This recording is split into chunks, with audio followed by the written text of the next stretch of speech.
welcome everybody to the Awakened Sober Podcast. This is a podcast about life and recovery through Christ. Let's get a quick shout out to our sponsor, cIall Turn, bringing some great pens to us nation here.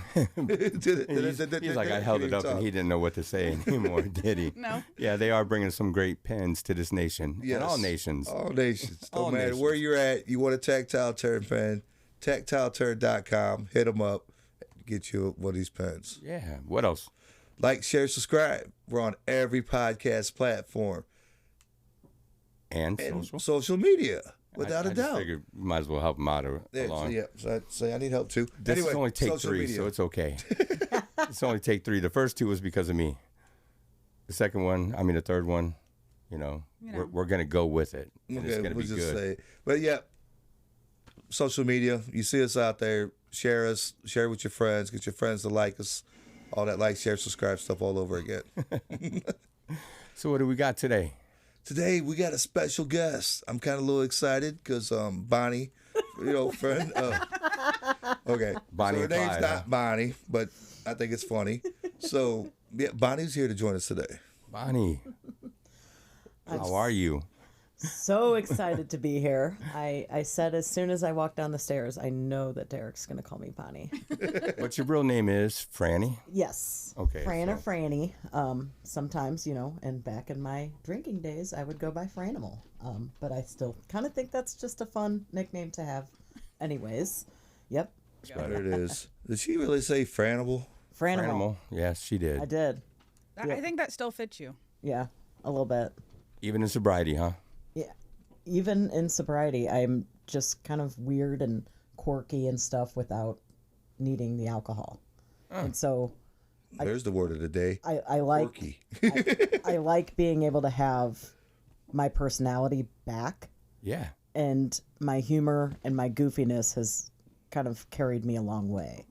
So Good. why not, embellish use it? that and use that versus, I'm like, well, God, I don't need alcohol to be weird.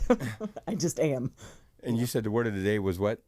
Quirky. Quirky? Quirky. Ain't that what you said? Yes. She said she's quirky. Yeah. So that's the word of the day. I love it. I love it. So, D, how are you doing, brother? Hey, brother, I'm doing really good, man. I had a great night last night to celebrate recovery, and that great turnout, man. It's just getting better and better. I'm loving everything that's going into it, and that the work that's going into it. The time actually being able to host for the first time, that was kind of exciting for me yesterday. Yeah, that was nice. I watched it today Yeah.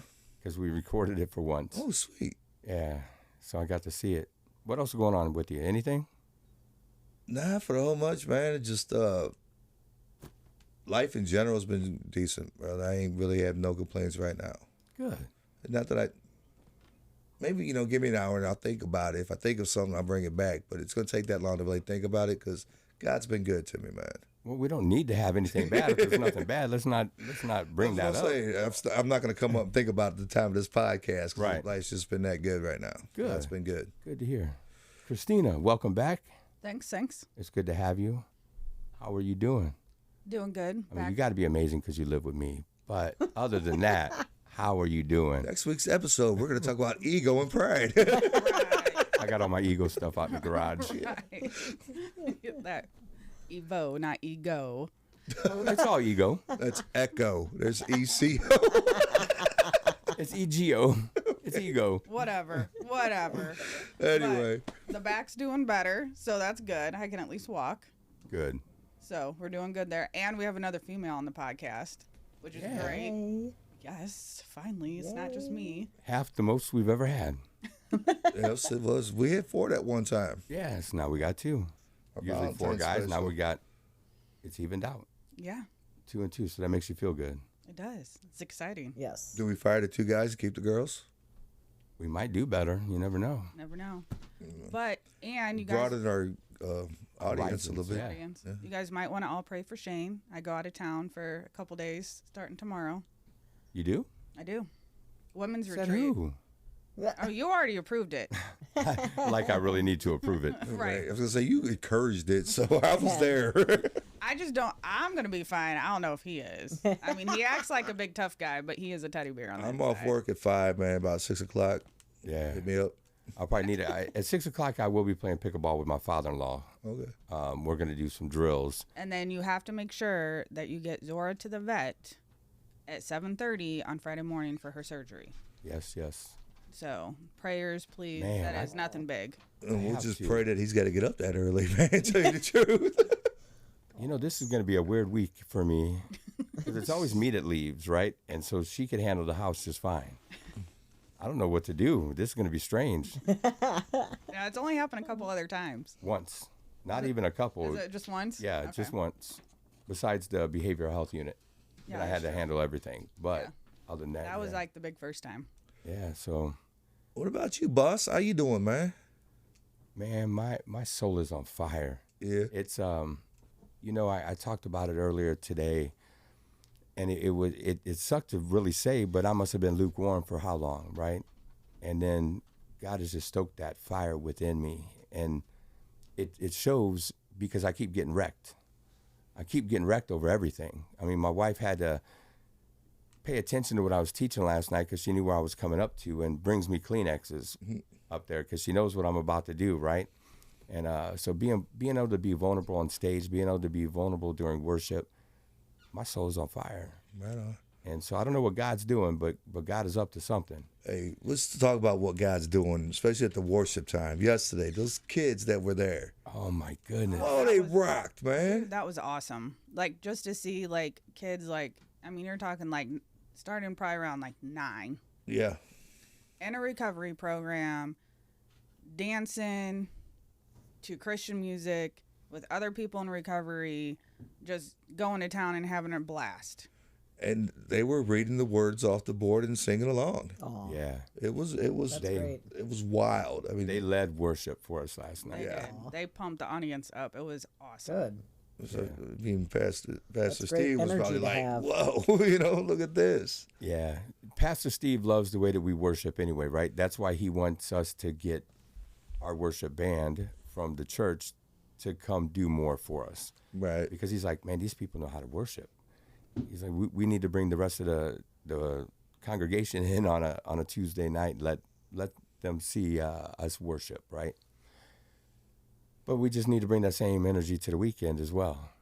And I guess get the kids up there because the kids are going to lead it. Mm-hmm. And they did a good job. I only got to catch a little bit of it because I was outside talking with somebody and asking them to come in and join us. And they finally did during the third song.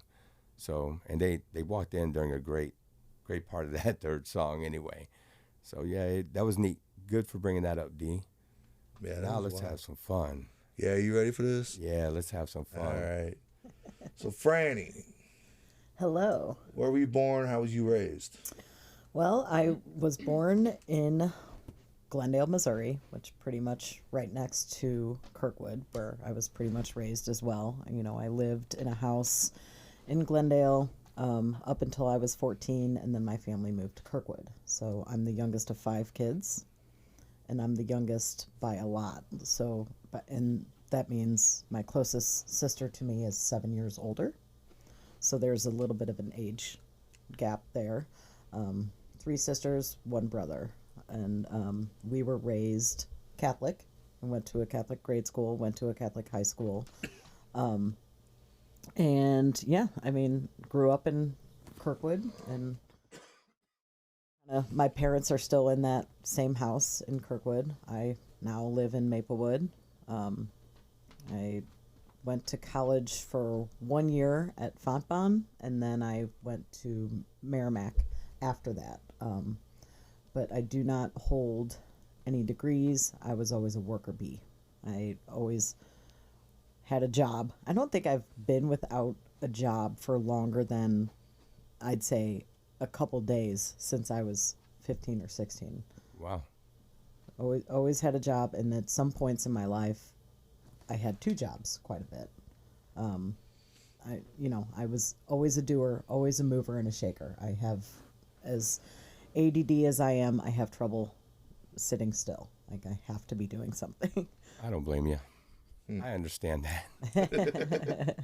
So what was your life like growing up then? I mean, you have 4 other siblings, and what was it like? It was good. I was raised in an amazing home. My parents were great.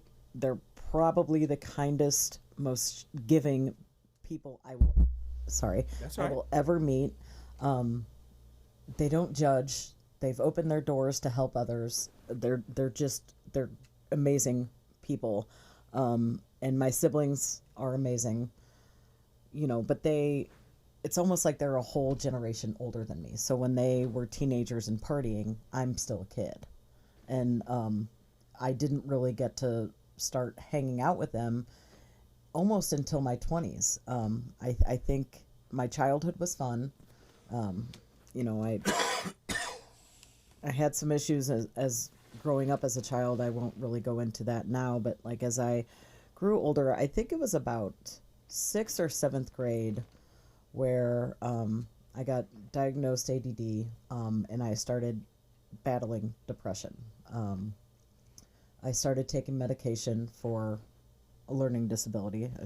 That's when I first started taking, gosh, I don't remember. What was the most common?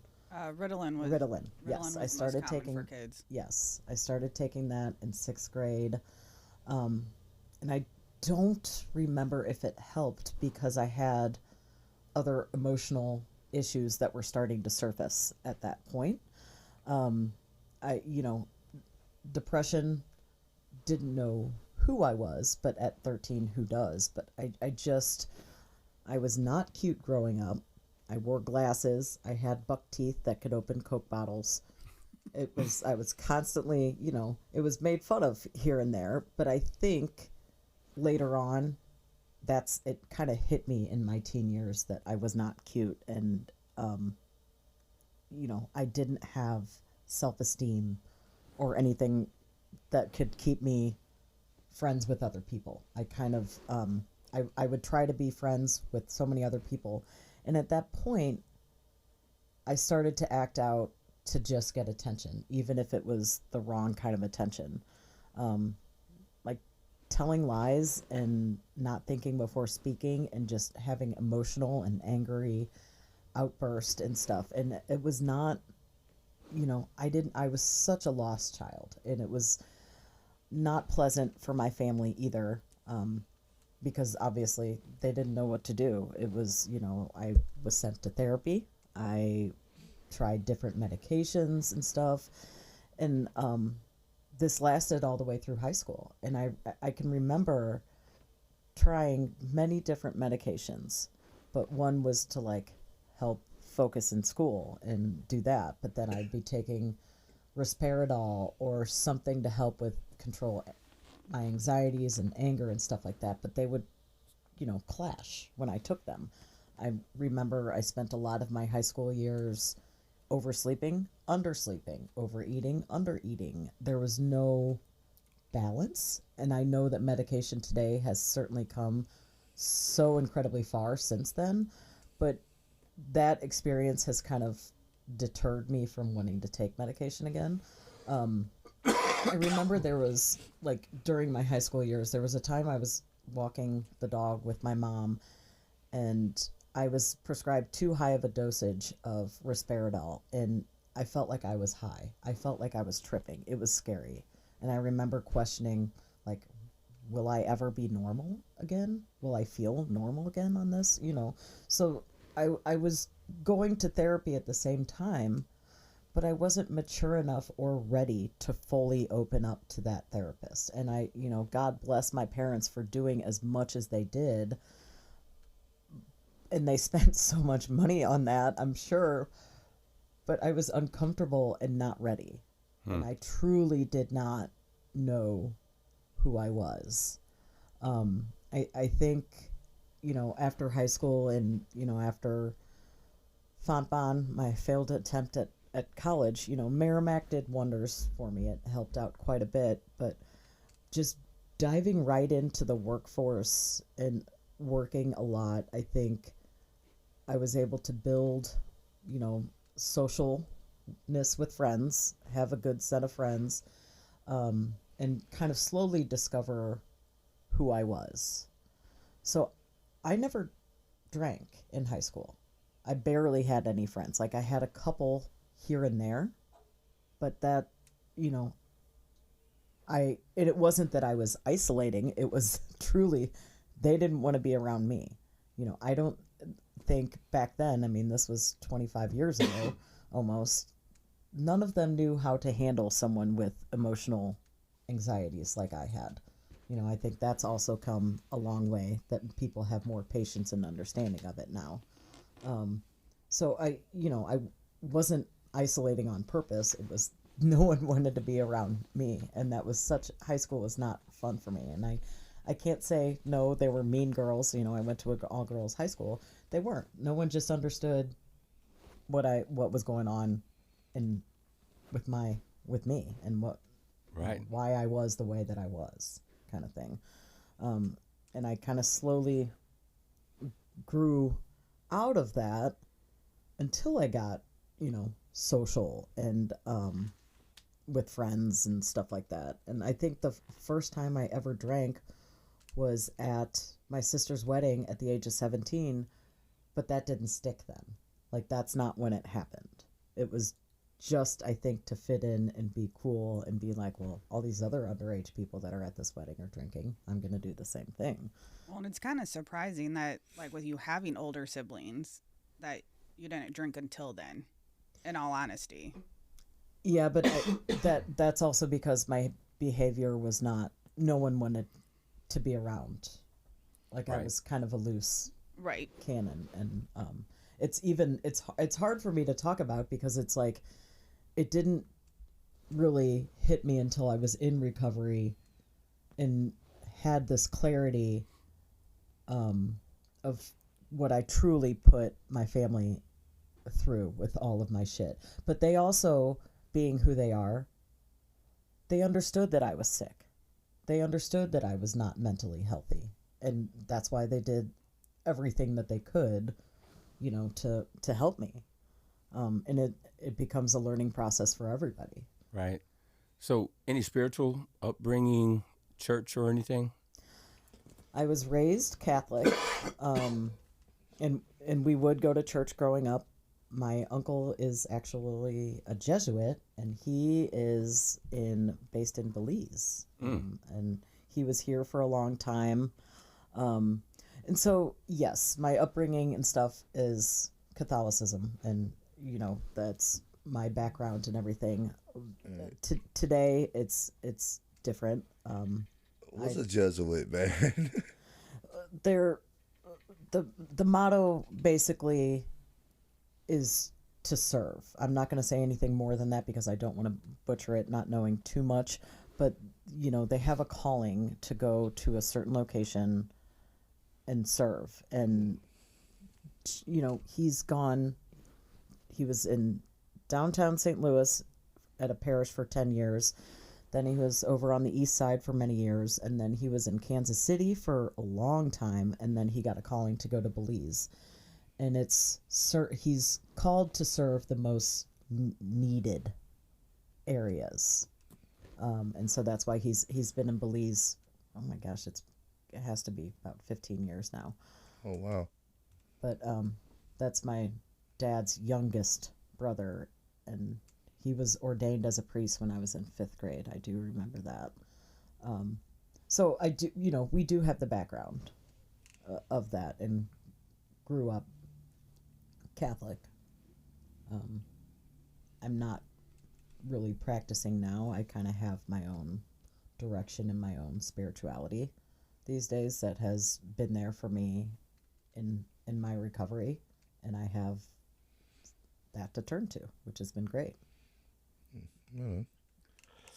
So when would you say, like, your drinking, like, crossed the line? Like, kind of tell us about that. Well, when I got into this relationship with someone when I was 21, and he went to Merrimack with me, and at the same time, he was dating me, and I was so excited to have my first serious boyfriend at the time. Like, it was like, oh my God, this guy somebody actually likes me like this, and I was really excited, and I kind of just would hang out and drink socially with him and his friends. my friends occasionally and stuff like that. And we dated for a couple months until he started like going out of town every weekend. And he would tell me he was going one place, but I got this anxiety about me where I couldn't not have my phone with me, because I couldn't miss his call or his text. So I would tell my friends that I could not hang out because he was out of town. So what did I do? I stayed at home. This is where the self-isolation started too. I stayed at home and drank, waiting for him to text me or call me. And I, for many years, thought maybe I did that because I knew he was being unfaithful the entire time. Because that's what it eventually did lead to when he would go out of town. But that's kind of when I started drinking, and that's when I started drinking alone. So I don't really ever think there was a middle ground. I mean, maybe there was a couple months of drinking socially, but when you pretty much start your drinking by yourself in your home, feeling sad and anxious, that's a problem. And at the time I'm thinking I'm 21. This is what people do when they're 21. Of course, that thought didn't faze me that what I was doing was wrong. And then it just escalated from there because I've always worked in restaurants, and I think I've worn every hat in the restaurant. I think besides the kitchen, but I've been a server, a bartender, a manager, a hostess. I've a busser. I've pretty much done it all. And I did go away to work on Mackinac Island. I worked at a hotel there. And that's an island that has no cars. It's all horse-drawn carriages and bicycles. And so that summer was my mom wanted to get me away from my ex and said, you need to leave and go work on Mackinac Island. You'll have a blast. And my drinking really catapulted there because as soon as, everybody got off work, we would hit the bars up, and we were like, well, we don't have to drive. We can walk home or ride our bikes home. We'll be fine. So I think that's truly when I discovered shots and hanging out in the bar lifestyle. I think and I was about 22 at that time, and that's where it kind of really kicked off. Throughout the years working as a bartender, it just kind of escalated to where I was always the last. I joke, I always say I was last Fran standing. Let's have one more. Nice. I was just wondering if you could get a DUI on a horse. I seen a guy get one on a riding mower, so. Well, yeah, but I mean, if there's no cars, did they give you a DUI on a horse then? I saw it was done on bicycles. It's RUI. Riding while? Riding under the influence. Riding under the influence, yeah. Yeah. RWI, riding while intoxicated. So, was there any other coping mechanisms that you found in your life outside of just drinking? And the isolation? I mean, yeah, and isolation, and yeah, I mean, it was just drinking. I became very creative and very smart, or so I thought I was very smart in how I could hide my drinking. Because, of course, when you're in that active drinking, you think no one knows. You think no one realizes that you have a problem. Right. We got horses upstairs, I think. Yeah, right. I was thinking, everybody on the island is drinking. Nobody knows anybody's got a problem because they're all doing it. Everybody's doing it. That's the norm. It's not a problem when it's the norm, right? Well, especially when you're working in restaurants. I mean, that's just part of the lifestyle. Right. Unfortunately. It was, but I was pretty bad, especially when I was working at the Irish bar. It was like the rite of passage that you had to be able to shoot Jameson when you worked there. And I was like, really? Pull up a chair. I got you, kind of thing. And I remember like bragging about that and thinking that I was cool in that regard, when really it was awful. I had no regard for others in that position. Last Fran standing would come up and be like, all right, let's do one more. and everyone's like trying to close, turn off the lights, set the alarm, walk out of the building. Let's do one more, and here I am getting ready to leave, driving right past the Glendale police station after having 4 or 5 shots right before I just left. And that, that's not okay. And there were times where I would not be okay at the bar. Like I would black out, not remember anything. I'd leave my purse there. They would put an AA pamphlet in my purse, like as a joke. So, it was something that we joked about even. I mean, but They knew that they all needed it. Yeah. That's why it wasn't too much of a joke. So what was the last year of your addiction like, or your drinking like? Honestly, it was probably the worst year of my life. It was very scary. I had ended a relationship with a pretty awful human being, and my coping mechanism definitely was drinking. The day that everything ended, two of my sisters helped get all of his stuff out, and basically the next day my family sat me down and said, "You cannot drink." It had, slowly come out how much I had been drinking in the relationship, and I was honest with everybody about that.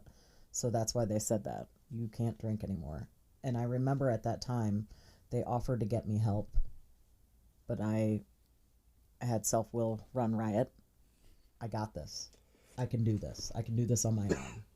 And I refused the help. And I did go to a couple AA meetings at that point, but I was still just too emotionally distraught to hear other people's testimonies in a meeting. And I was like bawling my eyes out in a meeting. And I, my relationship was pretty traumatic. It was physically abusive. It was awful. So to hear other people talk in an AA meeting, I just was not ready for it. That not drinking lasted for about 4 months. And I had received some bad news regarding the relationship, and I had brought it up to my family. Like, hey, I found this out, and my family was kind of like, move on. You should be over this by now.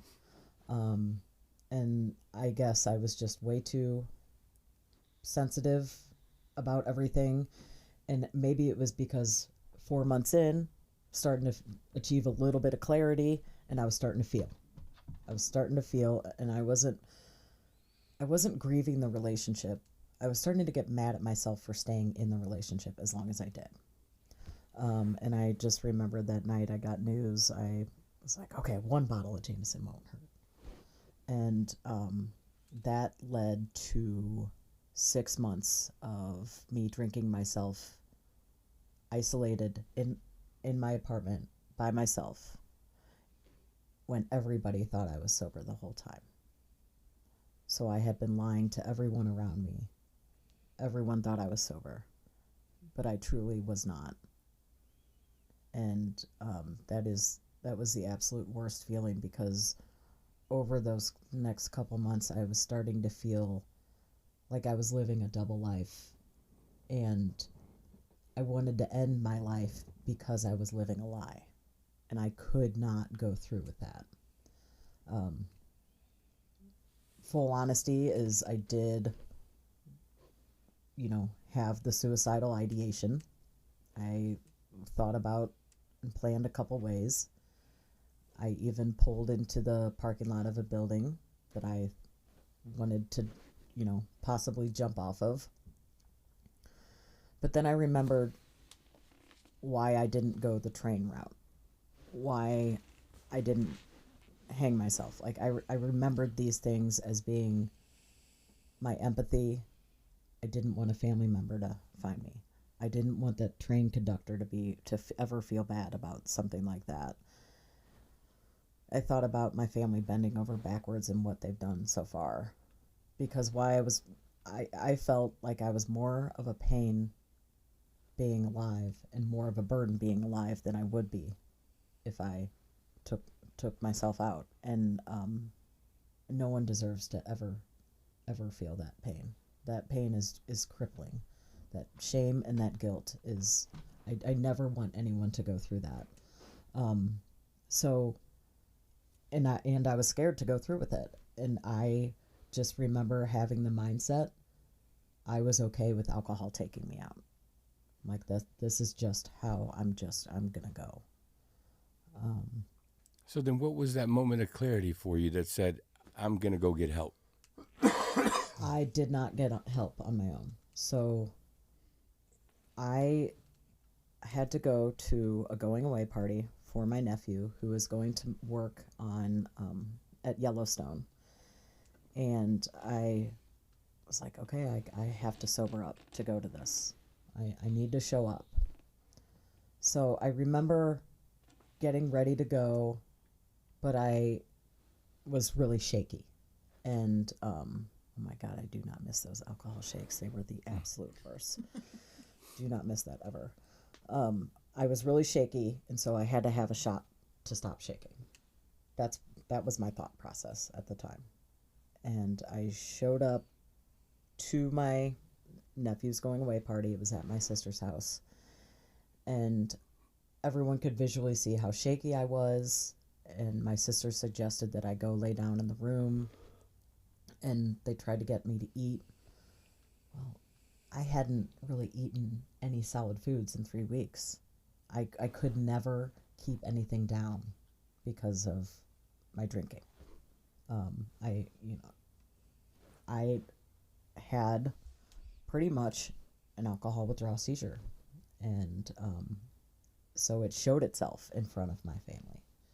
And my one sister asked if this had something to do with drinking, because about a month ago I said that I had one slip up, and that was me testing the waters of being able to tell them. And I was working with the therapist at that time, and she and I were coming up with a plan as to how we were going to tell my family. And so I, confessed to my family everything that night at a party. So obviously took the attention away from the person whose party it was supposed to be. And I went into the hospital and did my, that's where my recovery began. I detoxed in the hospital, and then that was my 40th birthday. I was in the hospital for 3 days. On the third day was my 40th birthday. And gosh, I remember how resentful I felt. And now I look back at it, I'm like, God, best birthday present I could ever have. And my family wasn't letting me leave the hospital without a plan in place. I had social workers come in and talk to me, and I saw this brochure that had horses on it, and I was like, "Oh, equine therapy. This looks pretty great." And there's a lake. This looks really pretty cool. So I checked into the aviary the day after that. When was that? It was April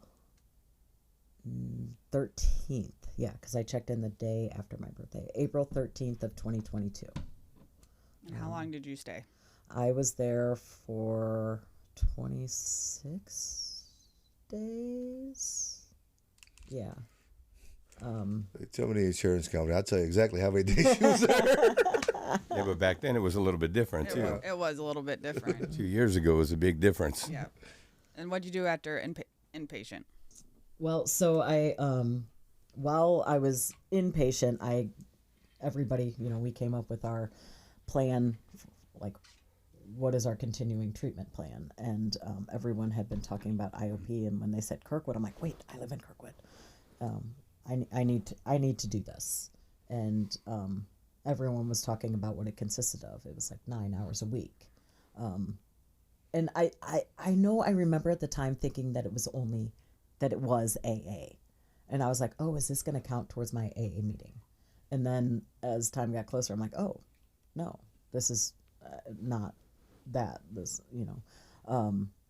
And so I was really nervous because, again, I don't know what to expect. What is this going to consist of? I heard Christina's name tossed around so many times. I'm like, what if she doesn't like me? This is going to be scary. But it's also, that's the anxiety of life outside the gates again, you know? So I started IOP, And the day that I got out, I started IOP on a Monday. The day I got out was actually Mother's Day that year. I went by my job. So I think you might know, I work for a wholesale flower distributor. And for me to be gone in April and May was really, really tough. So the whole time I was in the aviary, I remember emailing my boss and just kind of trying to see how things are going, because I'm in charge of a couple different locations where my product is sold. And so I was like worried about it. And so that day I got out, I went by my job and I went and saw one of my employees and my boss were there. And I remember my mindset was like, I'm so excited. I'm so excited. They're going to be so happy to see me. I just, completed this program and everything. And they weren't. I was told, you're the last person I want to see right now. And it was at that moment that I realized how badly I had hurt everybody, not just my family, but my employees, my boss, my coworkers, everybody. And I went to dinner that night because we were celebrating Mother's Day and my birthday at the same time. And the mood was grim. We had also lost my uncle. Or my uncle was, I think, so my uncle passed away in June. So he was not doing well at the time that I got out. And so there was a lot going on. The mood was grim. But in my head, it was, I had just caused all this. So I went in for one more. And showed up for IOP. Well, let me tell you, that Christina girl, you can't get anything past her. She's a pain. Yeah, buddy. But that pain is also a lifesaver, too. My not so smart self thought, oh, it's just a drug test. They're not going to test for alcohol. God, really? Like, really? And I had said... Really thought that? There are a lot of people that think because it's a drug test, they don't consider alcohol a drug. Oh, wow. Yeah. And so they don't think alcohol is going to be on there. So she's not the first one. And there's a lot of them that don't have alcohol on there, that it's a separate one, too, unless you get a good panel one. So, right. Yeah. Okay. And after that was it. I mean, it really became a day at a time, but that IOP was a lifesaver. And I enjoyed it because I was in IOP with people that I was also in treatment with. So I knew them. I was comfortable with them. And I needed Christina. Christina was like, she's honest. She's not going to tell you what you want to hear. She's going to be like, no, this is what you need to hear. And I think that is so important in the recovery world. It's important in life in general. I mean, especially coming from a therapist should never, hopefully, sugarcoat stuff too much for you. Yeah. So what's your sobriety date, real quick, before you continue? May 16th. Congrats, Chad. That is awesome. And she did the work. I mean, I gave her what we always say, enough rope to hang themselves. Or succeed. Or ski behind the boat. Or ski behind the boat. That's right. So. And you skied behind the boat. Yeah. She reminds me more of a parasailer, though. She would have been the person hold on to the rope up in the sky, fly back. Hey, that's cool. You could parasail or you could ski behind the boat. Whatever it's going to be, we just give you enough rope to do one of the other, right? Parasailing. Yep. See, told you. So what was early sobriety like for you then? Oh, gosh. A routine. I had to be in a routine. And I was coming back in May and into the workforce, into the flower world. So I was just like busy, thrown back into it. Got to get through it. I found a good women's meeting, so I would do that and then do IOP. But I would also talk to my sisters, a different sister every night in the first couple weeks there as accountability. They wanted to know where I was, what I was up to. Because this was also me easing my way back into living in my apartment. Right. And being able to not have anyone watch me or something, and just be accountable. And I have two phones. I have a work phone and I have my personal phone. And so if I didn't answer my personal phone, my work phone would ring. And if I didn't answer that, they're like, where is she? What is she doing? Right. And we kind of had to build that plan because you do live alone. Yeah. And part of that was like building that trust back with the family. Yes. After what you had put them through for Yes. a while. You were talking about like your actual sisters, right? Mm-hmm. Not like the sisters of the Catholic Church, because you did share that you were, Catholic earlier in the show. I'm just making sure everybody's clear on that. That's all. If I talked to a nun right now, I would catch on fire probably. Okay. Those Yeah, we don't ladies- have to worry about that. But yeah, I mean, with her work, I mean, it was tough, and she had to learn how to like balance that self-care because, like she had said, she was used to working all the time and trying to find that balance between IOP and meetings and self-care. I would have to ring her in Yes. and be like, work can't be everything, because what happens when your work slows down? Yeah. And I Because you're have go- free time. yeah, you're good right now. What happens when all that free time comes in? So you got to learn how to balance and be able to say no and put yourself first and work all this out. So that probably almost answers the next question, though. What were some of the biggest challenges that you faced? Yeah. I was my own biggest challenge. I did not think that I had any sort of willpower left to go down this road, because I had fear. I had fear of living, almost. I didn't know what to expect. What now? FOL. They have them for everything else. Fear of living, Fear of living. fear of missing out. Yeah, Yes. it's usually like FOMO or something like FOMO, that. But FOMO. we got an FOL. Fear of living. Yes. What now? Like, what's going to change? Right. Who are my friends going to be? Who are people going to judge me? Are people going to think less of me and not want to be around me anymore? And I remember spending those first couple months also scared about people judging me for being in recovery, or because I had felt like I had been judged my whole life for being who I was growing up.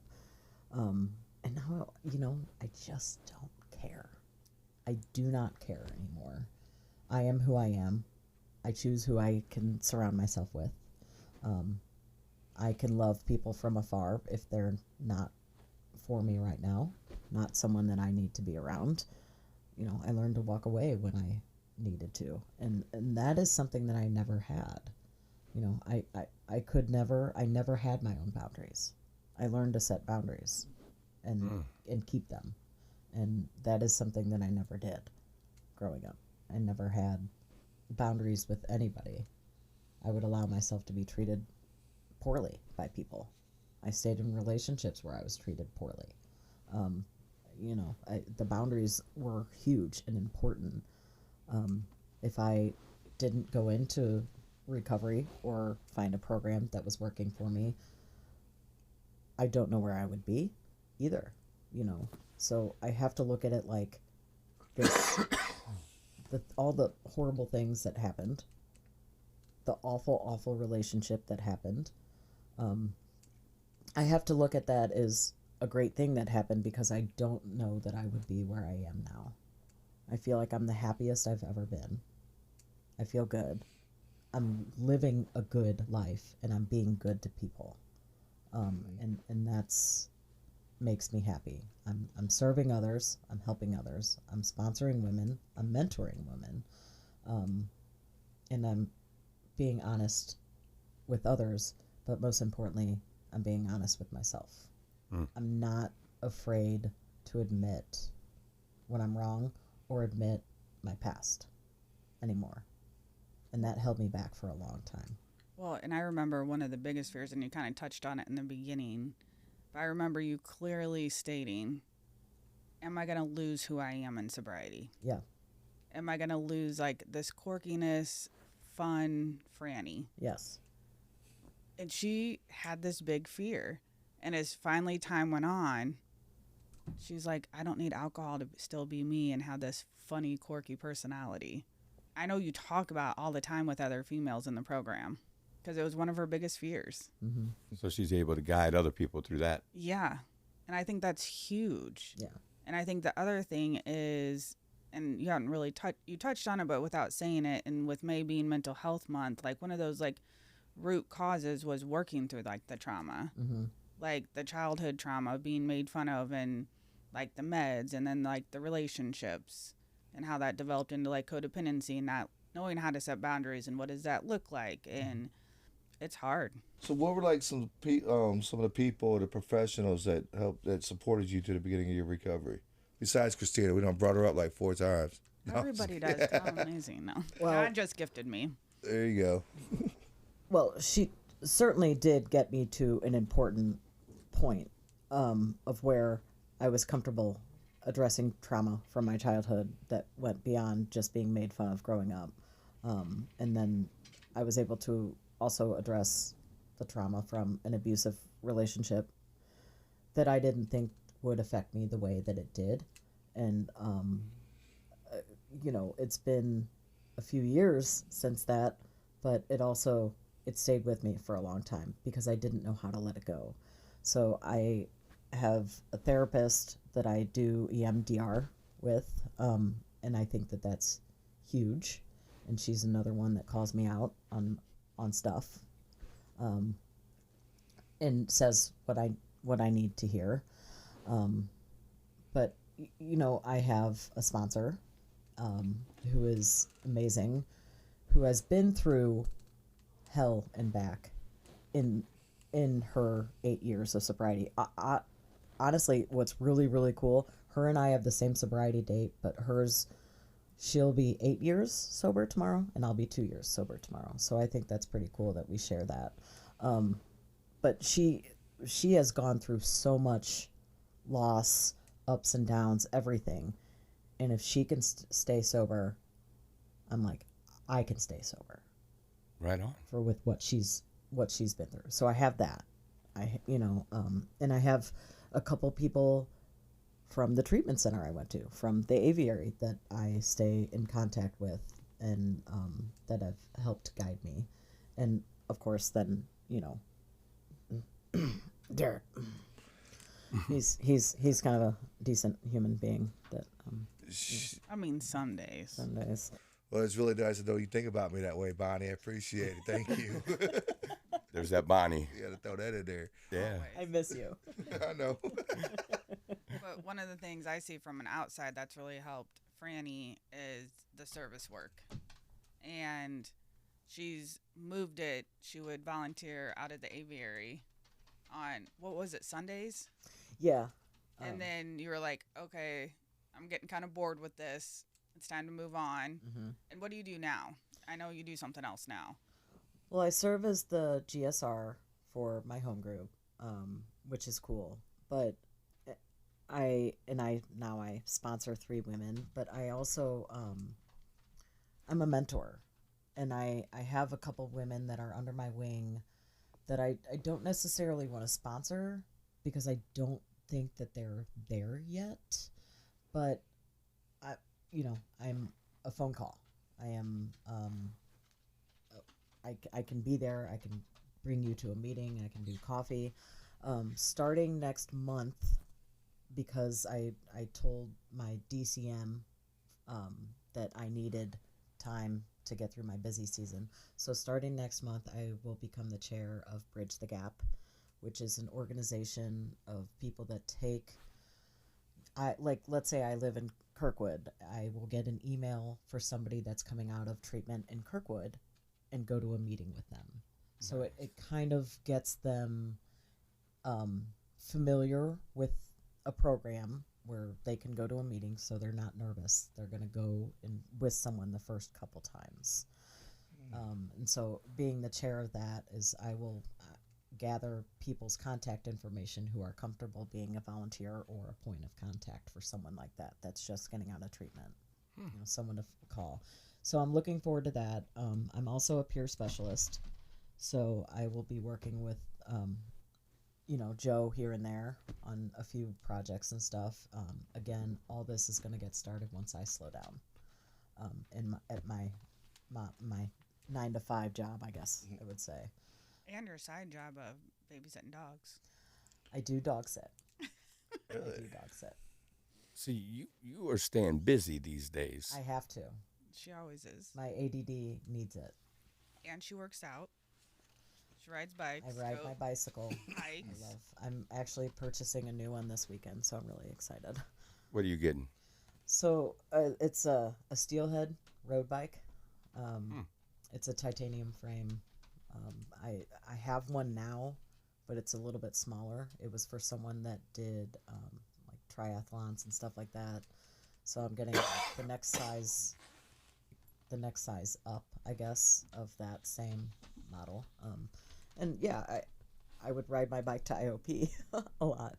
I like to ride Grants Trail, do 25 miles here and there, and then I will do the TrailNet sponsored rides throughout the summer. So yeah, I would say she has a lot of good different hobbies. Yeah. Perfect for an ADD person, so you don't get bored. But also, we talk about you can't just stop the drinking or whatever the drug is. You have to replace it, and she has done a great job of having a big toolbox of different things. Winter's hard. Yeah, it is. Because you like to hike, you do like to bike, you like to garden. Mm-hmm. She has a green thumb. I do not. Sounds like a Game I of don't. Thrones thing, right? Yeah. Winter is coming. Be prepared. Be Winter is prepared. coming. I love to hike in the winter. I was about to say, yeah, you can still hike. You can still ride a bike in the winter. Especially with the weather in our area nowadays. It just doesn't seem like it gets lower than 40 degrees that much in the Right. winter. We had a couple cold days, man. Yeah, 4 or 5. That's why there was all the snow days for the kids. It wasn't because of snow. It was because the The temperature cold dropped. weather was too cold too out cold. for It was too cold. a long time. We had some good stretches of cold weather, like some of the coldest weather we've had in years came this year. Yeah. You just are always inside, brother. That's why you didn't notice. Mexican. I mean, you know what?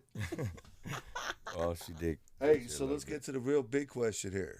What's that? Your higher power. You're a 12-stepper, right? Yes. It says you that we have a higher power. Yes. So what kind of higher power relationship do you have and what you're working with? Oh, I cannot wait for you to tell this story. Oh boy, here we go. Wait, which one? The one where I said I wanted it to be animals? Oh, just the process of it all. Just like I don't, Because you hated like, me asking you this all the time. because I wasn't sure. I you know, I'm a black and white thinker. I wanted it to like read the signs, take the signs, you know, open up your mind and everything, and I wasn't there yet. You know,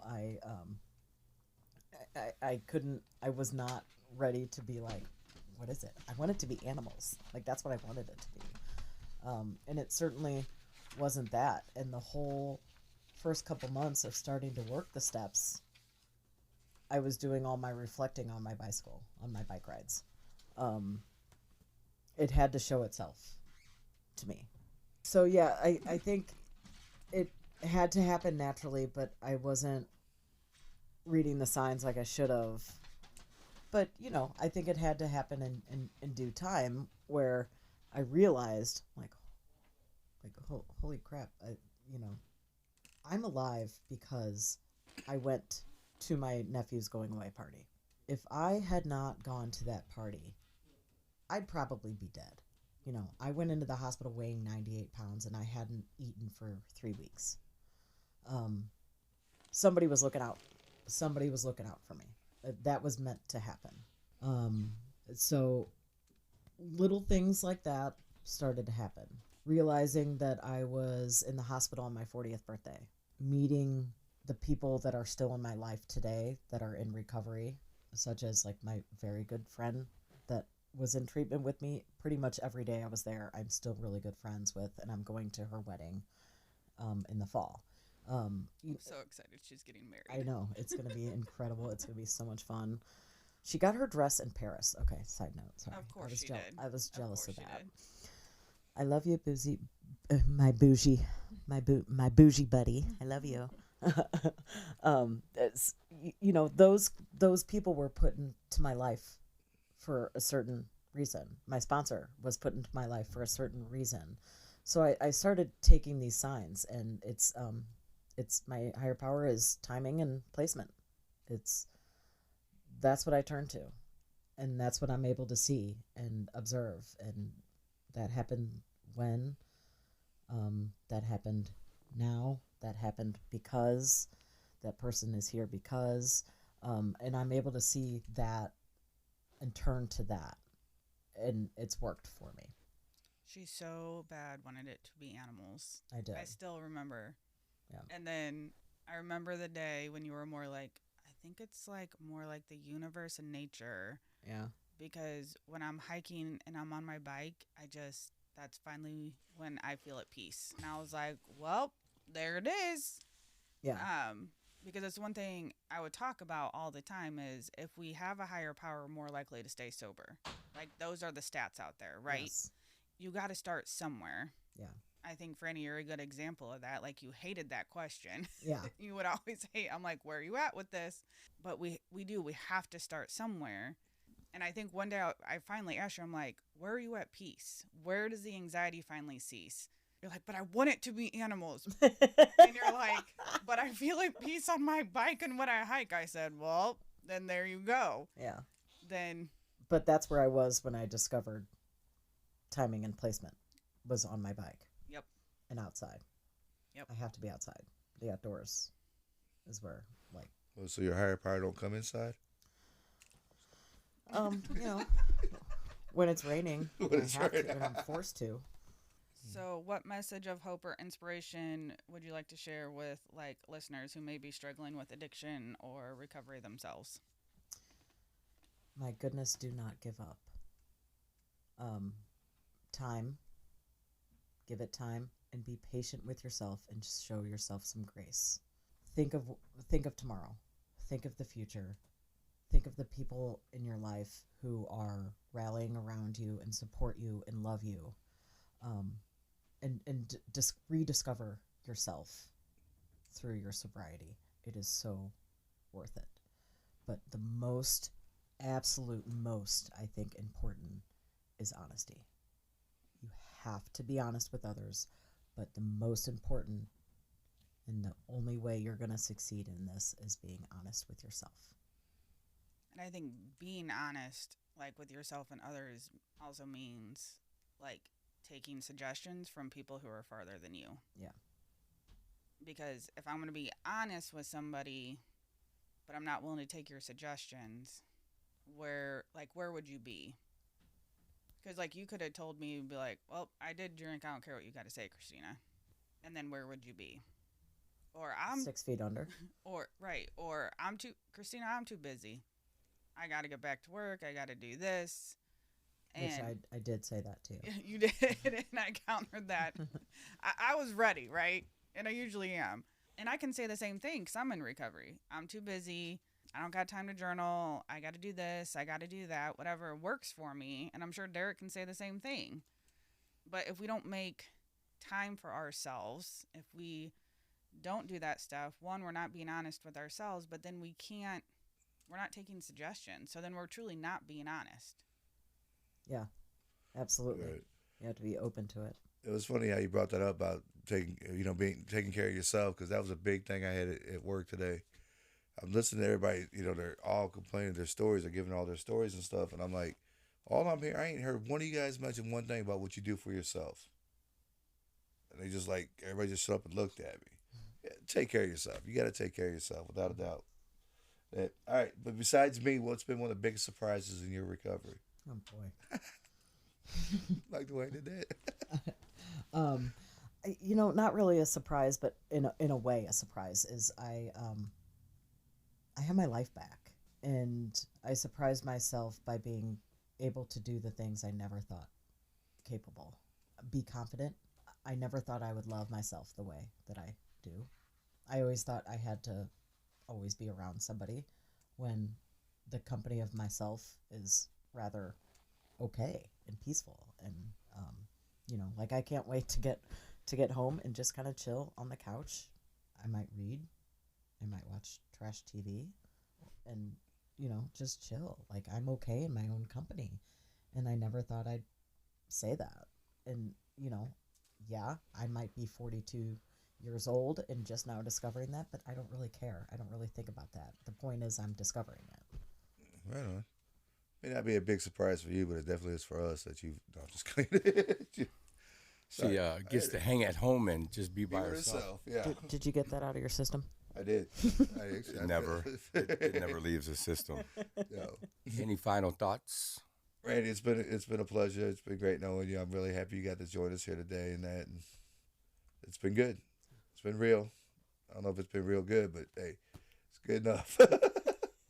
It's a pleasure to have you out here, Franny. Thank you for coming. Absolutely. Thank you. Franny, thank you for coming on and not having me be the only female in this bro fest that's usually on here. No, it's Bro been Fest. Franny, man, what an incredible story. Yeah. I'm glad that you're here, and it's good to see that you're touching so many lives.